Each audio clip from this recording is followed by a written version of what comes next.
Hey there.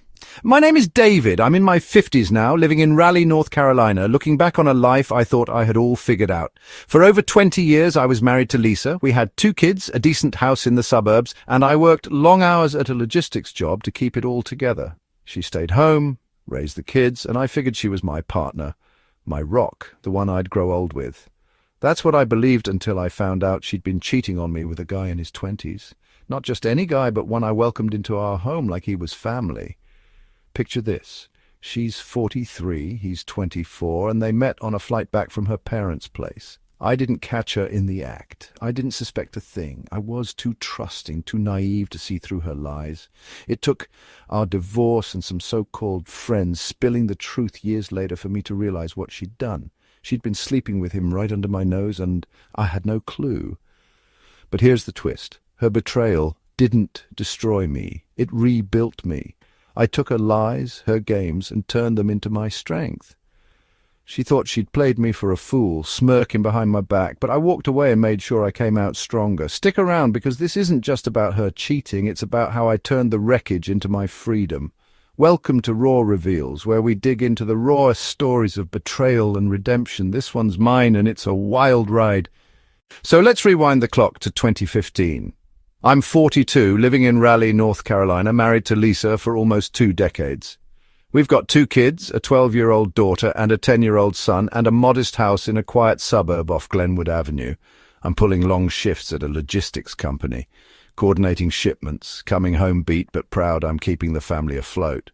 Lisa's at home full-time, managing the kids, the house, all the stuff I'm too busy to handle. Life's not perfect, but it's steady. I trust her completely, never once think she's anything less than the woman I married. That's where this story starts, in the summer of 2015, when everything still feels normal. It's July, and Lisa flies out to visit her parents in Charlotte, a couple hours away. She's gone for a week, calls me every night to check in, tells me about her mum's cooking and her dad's bad jokes. I hold down the fort, make sure the kids get to soccer practice, keep the house from falling apart. She's due back on a Friday afternoon, so I load the kids into our old blue SUV and head to Raleigh-Durham Airport to pick her up. Flight lands on time, and there she is, walking out of baggage claim, all smiles in her sundress, blonde hair pulled back. She's 43, still turns heads, and I'm just happy to see her. Then I notice this kid trailing behind her, lugging a duffel bag. He's tall, lanky, maybe 24, with a shy nod when Lisa waves me over. "David, this is Tyler," she says, her voice bright.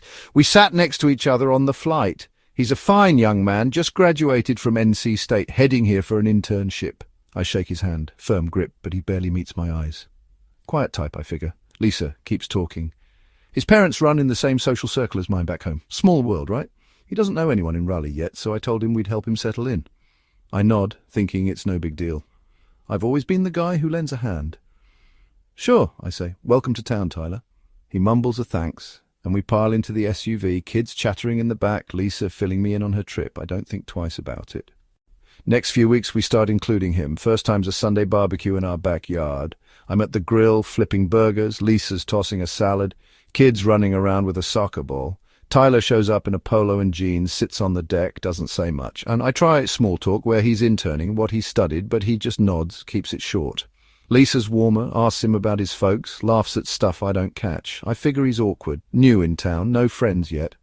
"Poor kid's probably lonely," she says later, and I agree. Feels good to help out. Soon it's a routine. Saturday lunches at our place, pizza nights when I'm too tired to cook. One weekend we take him to Wrightsville Beach with us. I drive, Lisa's up front, kids and Tyler in the back. We swim, build sandcastles, eat ice cream on the pier. He's quiet, sticks close to Lisa, but I don't mind. I'm busy with the kids anyway. Then Lisa starts doing stuff with him alone. "First time," she says, "I'm hitting the mall with Tyler tomorrow. He needs some work clothes, and you hate shopping." Fair enough, I do. I stay home, mow the lawn, help the kids with homework. She comes back with bags, chatty about deals they found. Next, it's movies. "He's never seen that new rom-com," she tells me one Friday. "You'd hate it, all mushy stuff." I laugh, say, "Go for it," and spend the night building Lego with my son. Then it's parties. "My friend Jen's throwing a thing Saturday," she says. "Tyler's coming. You'd be bored. Stay with the kids." I'm relieved, honestly. I hate small talk with her crowd, all fake smiles and wine I don't drink. She dresses up, heels, nice top, takes him along. I'm home tucking the kids in, grateful I don't have to play nice with people I can't stand. This goes on for months. Tyler's around every weekend, sometimes weekdays too. Lisa's always got a reason, helping him network, showing him the city. He's like a little brother, she says once, and I buy it. He's still quiet, barely talks to me, just nods when I ask about his internship. I don't push. Figure he's shy, maybe homesick. Lisa's good with him, keeps him engaged, and I'm fine with that. Keeps her busy, gives me a break. 6 months pass, December rolls in, and his internship ends. He's headed back to Charlotte. Last time I see him, it's at our place. Lisa hugs him goodbye, says, "Stay in touch." I shake his hand, wish him luck. He's gone, and I think that's it. No big deal, just a kid we helped out. Life goes back to normal, or so I think. Looking back, I should have seen something. The way he stuck to her like glue, how she lit up around him more than me. Her excuses were too smooth, her outings too frequent. But I didn't. I trusted her with everything. Our home, our kids, our life. She'd been my wife for 18 years, my high school sweetheart turned partner. Why would I doubt her? I was busy working, keeping the bills paid, being the dad who showed up. Tyler was just some quiet kid passing through. I didn't know they were laughing at me behind my back, didn't know what they were doing every time I turned away. That's the thing about trust. It blinds you until it breaks you. And folks, it was about to break me wide open. So there I was, December 2015, waving goodbye to Tyler as he headed back to Charlotte after his internship. I'm standing in our Raleigh driveway, Lisa beside me, her arm slipping out of his hug like it's no big thing. I shake his hand, tell him good luck, and that's it. He's gone. I think the chapter's closed, just some kid we helped out for 6 months. Life picks up where it left off. I'm back to my grind at the logistics company. Lisa's running the house. Kids are growing fast. For the next few years, everything feels normal. Sure, Lisa's got her quirks. Snaps at me sometimes, picks fights over nothing. But I chalk it up to stress. Marriage stuff, I don't suspect a thing. Not yet. That's the setup, folks. Now, here's the part where it all falls apart. Truth is, while Tyler was here, he and Lisa weren't just hanging out. They were sleeping together. For those 6 months, from July to December 2015, they were hooking up every chance they got in our house, in his shitty little apartment near downtown, probably in hotel rooms I never knew about. Picture this. I'm at work, hunched over shipment logs, busting my ass to keep the lights on. Lisa calls, says she's running to the store, needs a few things. I say, sure, see you later and keep working. Meanwhile, she's meeting him somewhere, laughing, sneaking off while the kids are at school, or those movie nights I skipped. She's not watching some rom-com with Tyler. They're tangled up somewhere, probably giggling about how easy it is to fool me. Even those parties, me home with the kids, reading bedtime stories. She's off with him, probably in some corner or a spare room, thinking I'd never catch on. I didn't know any of this back then, not a whisper, not a hint. Lisa was a master at covering her tracks. She'd come home from those errands, toss groceries on the counter, kiss me on the cheek like nothing's up. "How was your day?" she'd ask, all sweet and normal. I'd grunt about work, she'd nod, and we'd move on. Those party nights, she'd stumble in late, heels in hand, saying, "Jen's friends got wild, she had fun." I'd smile, say, "Good for you, glad I stayed home." Tyler barely talked when he was around me, just nodded or stared at his plate. I thought he was shy. Maybe awkward. Turns out he was probably smirking inside, knowing he was screwing my wife every time my back was turned. 6 months of that, and I saw nothing. Tyler leaves, and I don't hear his name again for years. Life rolls on, but by 2019, things with Lisa hit a wall. It's not about cheating, at least I don't think it is then. It's her. She's a narcissist, plain and simple. Everything's about her. She'd scream if I didn't jump when she snapped her fingers, twist my words to make me the bad guy. Guilt me for working too much when I'm just trying to pay the bills. I'm walking on eggshells, drained, done. I file for divorce that spring. Tell her I can't live like this anymore. She fights it, cries, calls me selfish, but I push through. By fall 2019, it's final. We split custody, kids half with me, half with her. I move into a small apartment near work, start rebuilding. I'm still clueless about Tyler, about any of it. I think the divorce is just about her ego, her control. I'm wrong. It's 2020, a few months after the papers are signed, when the truth slams into me. I'm at a bar downtown with some buddies, catching up, when Sarah pulls me aside. She's one of Lisa's old friends, part of that party crowd I never liked. She's nervous, sipping her beer, then says, "David, there's something you should know." I frown, ask what's up. She takes a deep breath. "Lisa was cheating on you with Tyler, that kid from years back." My stomach drops. "What?" I say, voice low. She nods, keeps going. "It started on that flight, they hit it off, swapped numbers. When he moved here, it wasn't just friendship. They were sleeping together the whole time he was around. 6 months, David. She told us. Me, Jen, a few others. After he left, bragged about it, said he was her toy boy. 20 years younger, kept her feeling alive. I stand there, beer warm in my hand, head spinning. Sarah's words hit like punches. Bragged? I ask, barely getting it out. She nods again. Yeah. Said you'd never figure it out, too busy working. She'd laugh about how easy it was, how he was wild in bed, all that crap. We didn't tell you. Thought it'd blow over. But after the divorce, she kept talking like it was some trophy. I don't say much, just nod, tell her thanks, and sit back down. Inside, I'm reeling. 6 months in our house, with that quiet kid I fed burgers to, drove to the beach, and I didn't see it, not a damn thing. That night, I lie awake in my apartment, staring at the ceiling. Every moment flashes back. Lisa's late returns, her chipper excuses, Tyler's silences. How did I miss it? I trusted her with everything. Our kids, our life. I bought every word she fed me. He's lonely. Just shopping.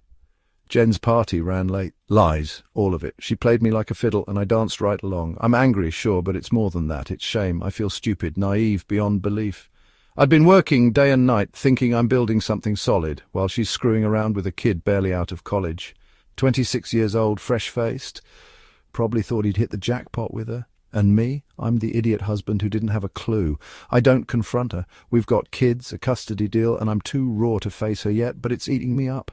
How long did she laugh at me? How many times did she sneak off while I'm reading to our daughter, tucking our son in? I start replaying it all, every outing, every smile she gave him. I should have known, I should have asked, but I didn't. I trusted her, loved her, thought she was my partner. Turns out I didn't know her at all. That's just the start, folks. It gets worse, way worse. Stick around because the truth doesn't stop here, and neither does the fallout. So it's early 2020, a few months after my divorce from Lisa is final. I'm sitting in a dimly lit bar off Fayetteville Street in Raleigh, nursing a beer with some buddies, trying to piece my life back together. That's when Sarah drops the bomb about Lisa's affair with Tyler, 6 months of cheating, right under my nose while I played the clueless husband. I go home that night, head spinning, gut churning, replaying every moment I missed. I don't sleep. I just lie there, staring at the ceiling of my crummy apartment, feeling like the biggest fool alive, 20 years with her, and she'd been laughing at me with that kid. But that's not even the worst of it. Oh no, folks, it gets uglier, and I'm about to walk you through the mess that came next. Sarah's story sticks with me, clawing at my brain. She'd said Lisa bragged to her girlfriends, Jen, Karen, the whole crew, about Tyler, called him her toy boy, raved about his energy, how he made her feel young again. David's too busy working, she'd laugh. He'll never figure it out. I can hear her voice in my head, that smug tone she'd use when she thought she'd won something. I'm sitting there, days after Sarah's reveal, piecing it together. Every late shopping trip, every party she dragged him to while I stayed home with the kids. It wasn't kindness, it was cover. She played me so smooth I didn't even blink. I'm angry, sure, but it's the humiliation that burns deeper. I trusted her with everything, and she turned me into a joke. Then, about 6 months later, summer 2020, my phone pings with an email. No subject, just an attachment from some random address. I open it, thinking it's spam, and my stomach drops. It's a zip file. I unzip it, and there they are, photos of Lisa, nudes, dozens of them. My hands shake as I scroll. First one's her in our bedroom, our bed, the quilt I bought her for Christmas, her posing with that smirk I used to love. Another's in our living room, stretched out on the couch where we'd watch movies with the kids, naked, grinning like she's proud of it. Then there's his place. I assume it's Tyler's, some dingy apartment with peeling paint, her standing by a window. No clothes, no shame. And the worst, hardcore shots, his point of view, her looking up at him, doing things I can't unsee. No text, no explanation, just the pictures, raw and brutal. I sit there, frozen, staring at my laptop. It's like a punch to the soul. That's our house, our life in those photos. She took him into our space, our sanctuary, and turned it into their playground. I recognize the pillows, the curtains, the damn lamp I fixed when it broke. And those POV shots, I can't breathe thinking about it. Tyler sent this. Has to be him. Why? Revenge, maybe? Sarah said he'd kept in touch after leaving in 2016. Probably caught feelings. Thought they'd be something more after the divorce. Lisa must have shut him down, and this was his payback. Dumping her dirty secrets in my lap. I don't reply, don't even save the file. I delete it, shut the laptop and sit in the dark, head in my hands. I don't confront her either. We've got kids, a custody deal, and I'm not ready to hear her spin more lies. But it's there, seared into me, proof of how blind I was. A few weeks later, the friends start piling on. Karen calls me up, all fake sympathy. David, you should know Tyler wasn't the only one. I'm quiet, let her talk. She says Lisa's been cheating for years. Different guys, different times, a whole hobby she hid from me. Jen knew, Sarah knew, half their circle did. We didn't want to hurt you, Karen says, voice dripping with pity I don't buy. Hurt me? They watched her screw around and said nothing while I played the loyal husband. She'd go to girls' nights that lasted till dawn, come home smelling like wine and excuses. I'd nod, trust her, think she's just blowing off steam. Turns out she was blowing off more than that. Karen lists names. Some co-worker from years back, a guy from her gym. I don't care about the details. It's not the sex that kills me, it's the betrayal. I thought she was my partner, my best friend, the one I'd grow old with. Instead, she's been living a double life, and I'm the idiot who didn't see it. I sit with that for months, the weight of it crushing me. Humiliation's a slow burn.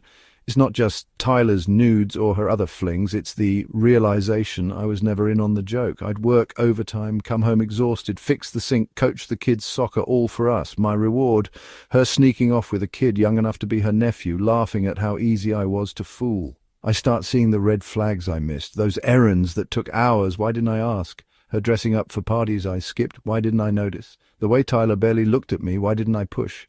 I'm angry at her, sure, but I'm furious at myself. How could I be so naive? 20 years and I swallowed every weak lie she fed me. He's just a friend. I'm helping him out. Bullshit, all of it. Tyler's move with the nudes, that's his mess, not mine. Sarah says he ramped up after the divorce, calling Lisa, texting, chasing her like some lovesick puppy. Thought with me gone he'd get his shot. She must have brushed him off, told him it's over, and he snapped. Sent me those photos to spite her, maybe to hurt me too. I don't care why. I don't reach out, don't stir the pot. Let him stew, let her deal with it. I've got my kids to think about. 12 and 14 now, splitting time between us. I don't tell Lisa I know, don't need to. She's still playing her game, acting like the perfect ex-wife when I pick them up, all smiles and small talk. I nod, keep it civil, but inside I'm boiling. She thinks she got away clean, that I'm still the fool who'll never catch on. That's where it sits, folks.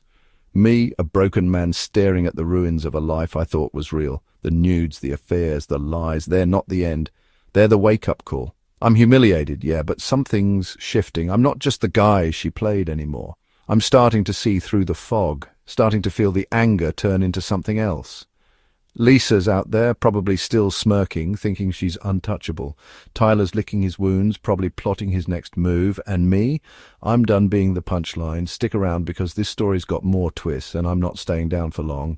So here we are, fast-forwarding from that brutal summer of 2020 when Tyler's email of Lisa's nudes landed in my inbox and the so-called friends started spilling her dirty laundry. I'm David, still in Raleigh, North Carolina, picking up the pieces after 20 years of marriage, went up in flames. I've got the truth now. Lisa's 6-month affair with Tyler, her years of cheating with others, all while I played the trusting husband. It's been a few years since then, and life's shifted in ways I never saw coming.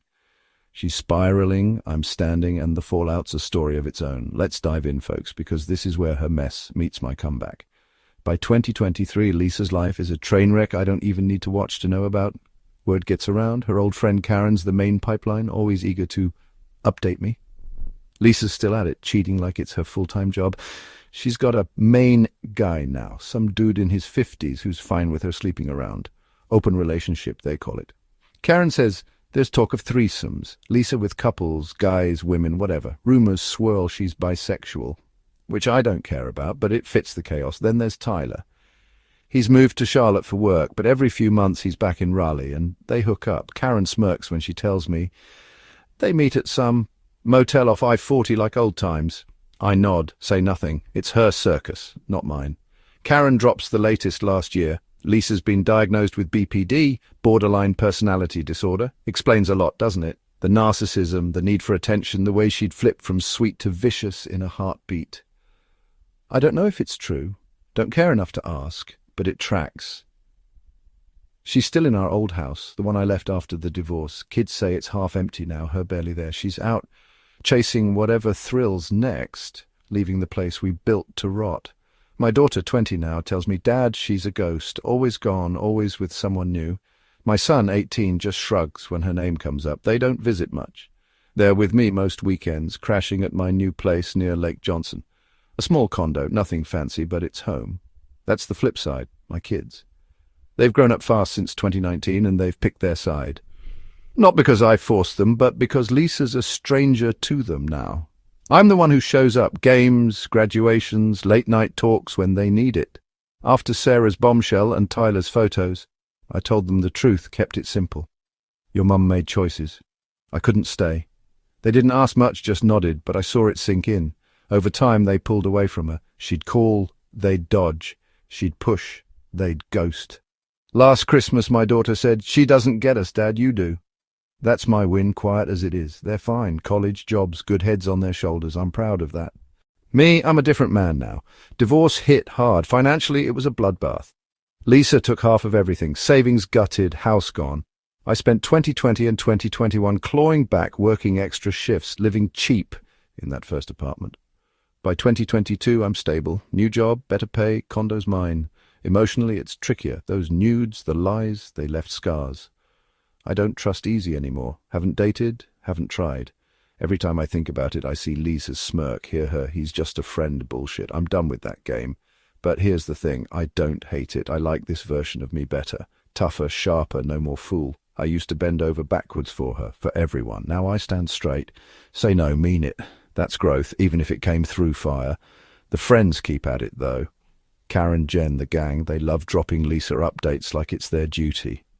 "She's with some new guy," Karen'll say, all smug over coffee. "Heard she's wilder than ever." I nod, sip my drink, don't care. They think I'm still hung up, that it stings. They're wrong. I stopped giving a damn years ago. What gets me isn't her sleeping around, it's how they knew all of them and never said a word, watched her cheat, laughed with her, then played nice with me at barbecues. Now they flaunt their perfect families. Husbands, kids, picket fences, like it's a medal I didn't earn. Fine by me, showed me who they really are. I don't need their pity or their gossip. Lisa's chaos doesn't touch me anymore. She's out there, living her soap opera. Partners, flings, whatever diagnosis she's got. Tyler's a bit player, popping in when he's bored. She's not my problem. I don't check her social media, don't ask the kids for dirt.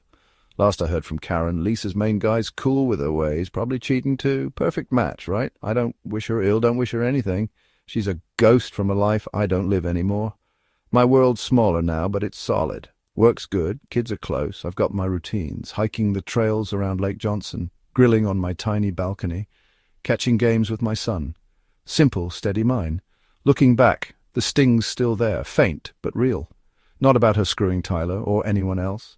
That's irrelevant now, it's the betrayal that sticks, the realization I poured 20 years into a lie. I thought I had a teammate, a partner who'd have my back like I had hers. Instead I was a prop in her game, working my ass off while she played house with whoever caught her eye. That's what humiliated me. How I missed it all. The late nights, the excuses, the way she'd glow after parties. I ignored it, trusted her, built a life she trashed. I'm mad at her, yeah, but I'm madder at me. How'd I let it slide so long? But here's where it flips, folks. That mess didn't break me. It remade me. Took years. Sure, financial hits, sleepless nights, doubts I'd ever feel whole again. I'm not healed, not fully. Don't think I'll ever trust like that again, but I'm stronger for it. I know my worth now, know what I'll take and what I won't. Lisa's out there, chasing whatever, falling apart. I'm here, standing tall with my kids and a life I carved out myself. Her fallout's her own, my growth's mine. Stick around, because the end's where it all ties up, and I've got one last thing to say about it. Here we are, folks, March 2025, and I'm still standing in Raleigh, North Carolina. I'm David, a guy who thought he'd lost everything when Lisa's betrayal came crashing down. Her affair with Tyler, the nudes, the years of lies I was too blind to see. It's been a decade since she met that kid on a flight, 6 years since our divorce, and I've had time to let it all settle. She's out there somewhere, still chasing her chaos, but I'm here, in my condo by Lake Johnson, with a life I built from the rubble. This isn't about revenge or bitterness anymore, it's about what I've learned, how I've grown, and where I've landed. Let's wrap this up. Betrayal didn't bury me, it forged me. That's the truth I've come to. Lisa took 20 years of trust and torched it, left me humiliated, staring at photos I'll never unsee. I don't forgive her, don't think I ever will. The way she smirked through her lies, screwed around while I worked to keep us afloat. That's not something you erase. I don't forget it either. It's a scar, a quiet ache that flares up sometimes when I'm alone. But I've let go of the anger. It's not worth my energy.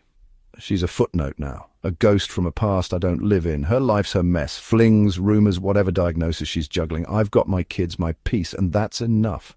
What I've learned, trust is fragile, handle it like glass. I gave it too easy back then.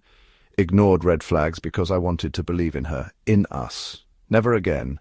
You've got to see people for what they are, not what you hope they'll be. Strength's a choice too. You can wallow or you can walk. I walked. Took years to climb out of the financial hole, to quiet the shame, but I did it. I'm not the naive guy who welcomed Tyler into my home anymore. I'm tougher, wiser, and yeah, I like this me better. Scars and all, I'm still here, still standing. My kids are grown, 20 and 18 now, thriving in college and work. They're close to me, not her. And that's my quiet victory. I'm at peace, hiking trails, grilling on weekends, living simple. Lisa's irrelevant. A story I don't need to follow. So I ask you folks, what would you have done? Confronted her, fought for blood, or walked away like me? How do you heal when someone you loved sticks the knife in? Drop your thoughts below, I'm curious. This is Raw Reveals, where we peel back the layers of stories like mine. If you've been burned and built back stronger, subscribe. Hit that bell. We've got more raw truths coming your way. One last thing, you're tougher than their lies. I didn't see it back then, buried under her games, but I do now. Betrayal's a brutal teacher, but it shows you what you're made of. I found my strength in the wreckage, and you can too. That's not just my win, it's yours if you claim it. Thanks for sticking with me, folks. This is David, signing off, still standing tall.